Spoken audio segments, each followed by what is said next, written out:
pong senador kung hindi matanggal yung bangag ngayon. Kung matanggal, baka hindi ako tatakbo. Yun. Isa lang po ang salita ko. Hindi po ako marunong magsinungaling. Kaya yung mga iboto nyo, yung mga hindi marunong magsinungaling, lalong-lalo na yung mga nagtatakpan nila mga magnanakaw, yun ang pinakamasama, magnanakaw na rin sila. So, maliwanag po na salamat, hindi po ako tatakbong vice. Susuporta ako kay Inday Sara sa pagtakbo ko dahil sasamahan ko siya. At para lumakas ang loob nyo, ano bang ginagawa nila ngayon kay Vice President Sara? Pilit nilang kinakasuhan dahil wala silang may laban kay VP Inday Sara. Safe na safe po siya. Hindi siya matatanggal sa Senado o mapaparusahan dahil sa mga bagong bayani natin na tatlong na senador. Pero wala na isa, kakasuhan nila dahil takot sila kasuhan dito sa atin. Magandang batas natin. Insulto yan sa mga justices natin. Dadali mo yung isang tao sa ibang bansa para silang bahala. Bakit? Mahina ba sila? O hindi marunong mga justices natin? Kaya hindi dapat, meron akong naka-record na pagsasalita ni Bongbong Marcos. Ayaw niya yung ICC. Sinabi niya, ayaw niya ICC. Pero ginawa niya. Dahil si Tatay Digong ang unang nakapansin sa katiwalian sa GAA. Nung pinansin niya yun na. Pinahuli na siya, walang warrant of arrest. Pinili siya, kidnapping yun. But anyway, yun po ang ngayon po nangyayari sa ating bansa. Hindi nila matatanggal si Inday Sara para lumakas ang loob nyo. Kailangan nila 16 na boto. Saan sila kukuha ng 16 na boto? Kaya kako bayani at pagdasal natin ang mga bagong bayani ng tatlong senador, 13 senators, tinanggalan na isa, 12 pa, 11 lang sila.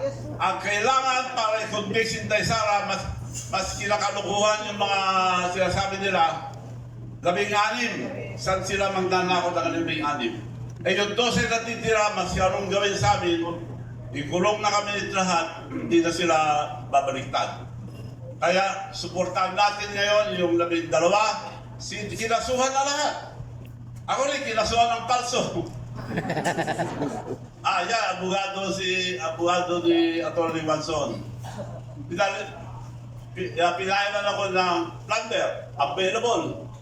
Hindi naman ginagalaw dahil hindi totoo. So, kung gusto lang yung kulong, tulad nyo na yun. Hindi totoo. Para lang masabi na may kaso ako.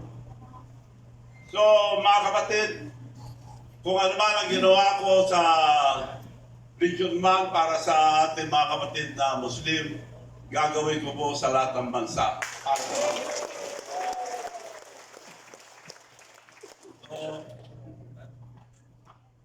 Tignan nyo ang nangyayari.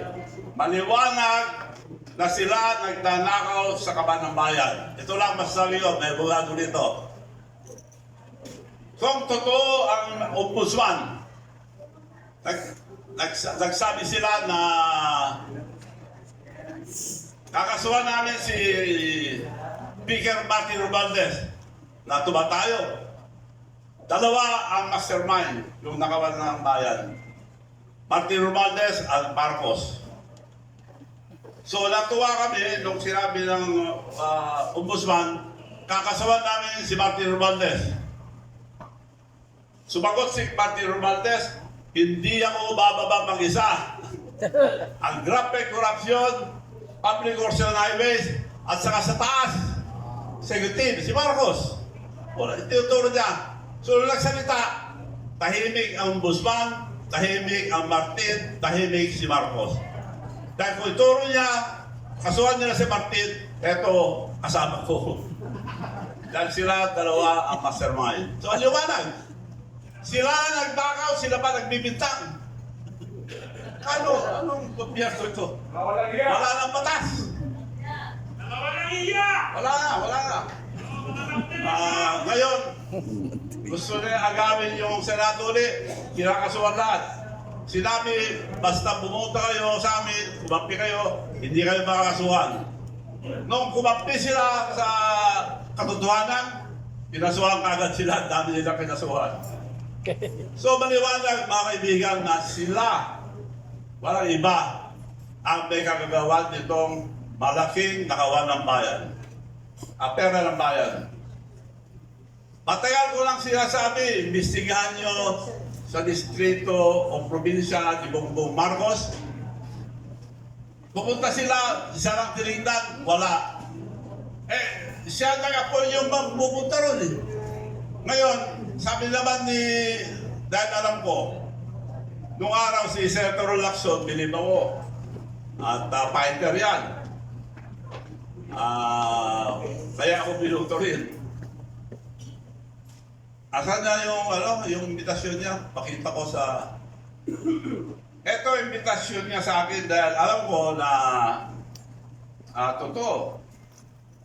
Nagpunta ako sa kanya dahil nagsalita siya na ang nangyayari sa ating bansa ay tawag niya ay blooded gates of corruption and blooded gate of hell. Yan, sasalita na ako.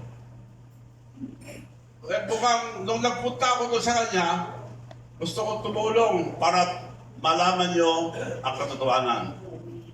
Pwede, sabi niya, pero isubmit mo yung affidavit. Ito yung binasyon niya, hindi siya makapagsinungaling. Tinatanggap ako, nalalabas sa Senado sa April 14. April 7, ibigay mo yung affidavit mo. Bago ka namin labas sa 14. Pagpunta ko, ibigay mo sa September 7 hanggang 5 p.m. Nagpunta ako ng umaga, walang tao. Nagpunta ako sa Senado, papunta na ako doon, may dumating na sa bahay, same day, andito, kinakansela, umaga pa lang, kanselado na. Tapos sabi niya, hindi raw ako magbigay, ayaw ko na magbigay ng affidavit. Nandito ang ebidensya. Siya nag-cancel. Tapos siya nagsasabi ngayon na hindi ayaw ko mag-submit. Kaya ako takot sila dahil ayaw nila pinagtatakpan nila ang tunay na magnanakaw. Hinihingi ko lang, ilabas ako doon, ayaw. Kinansela niya. Nagsisinungaling pa na, ngayon ko lang napatunayan na sinungaling na si Senator Lacson dahil siya nag-cancel ng September 7. Sabi niya, siya nag-imbita dalhin mo sa September 7 hanggang 5 p.m. Alas 9 pala, kinansel na sa bahay. Doon dumating ka sa bahay ng cancellation. Paano ko isasubmit? So yun po ang totoo. Hindi po ako marunong magsinungaling para malaman yung lahat. So, ako ay nagpapasalamat sa inyo lahat at lahat ng mga nagsasalita. Binabati ko kayong lahat. Dahil ang liwanag na ang nakawan ng bayan, kinakasuhan na nila lahat. Ito lang nakita ko na pinakamasamang presidente ng Pilipinas.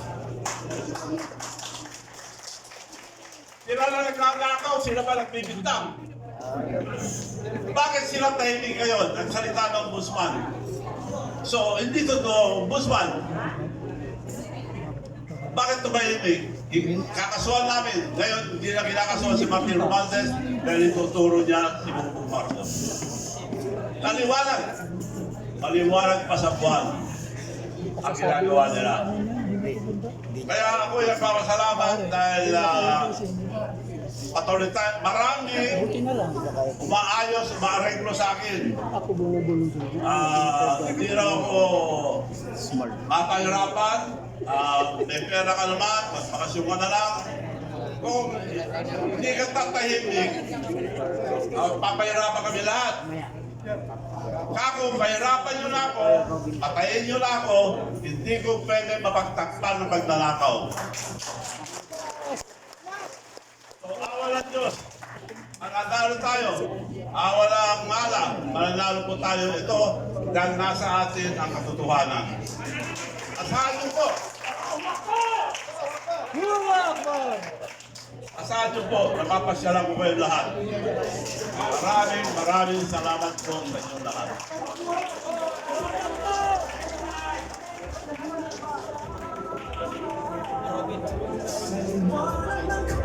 Sir Robin Padilla.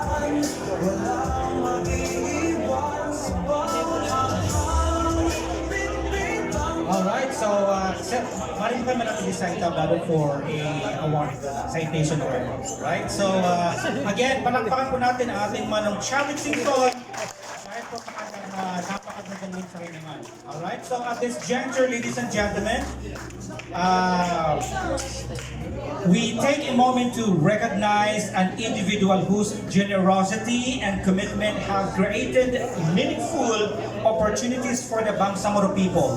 Today, we honor a distinguished leader, a philanthropist and advocate whose contribution reflects not only generosity but also a sincere desire to support the welfare of Bangsamoro communities. Now, in recognition of his invaluable contribution and his donation of 100 hectares of land intended to benefit the Bangsamoro people, the One Bangsamoro National Coalition for Sara Duterte proudly present this plaque of recognition and special commendation to Mr. Chavit Singson. I would like to call the attention of Vice Convener Elizabeth Lumtan for the reading of citation. Certificate of appreciation presented by the One Bangsamoro movement and the One Bangsamoro National Coalition in profound gratitude and deepest admiration.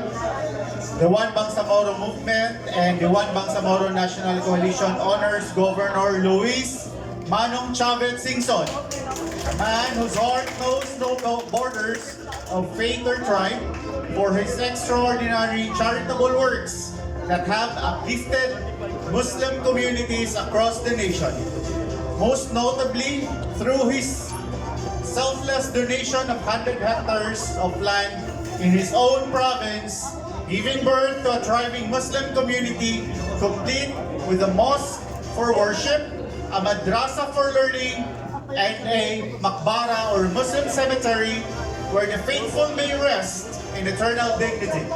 May this recognition, Mano, stand as a humble testament to a leader who did not merely offer land, but offered belonging, reminding every Bangsamoro that in Governor Singson, they have found not just an ally, but a true brother in humanity. Daghang salamat, Mano.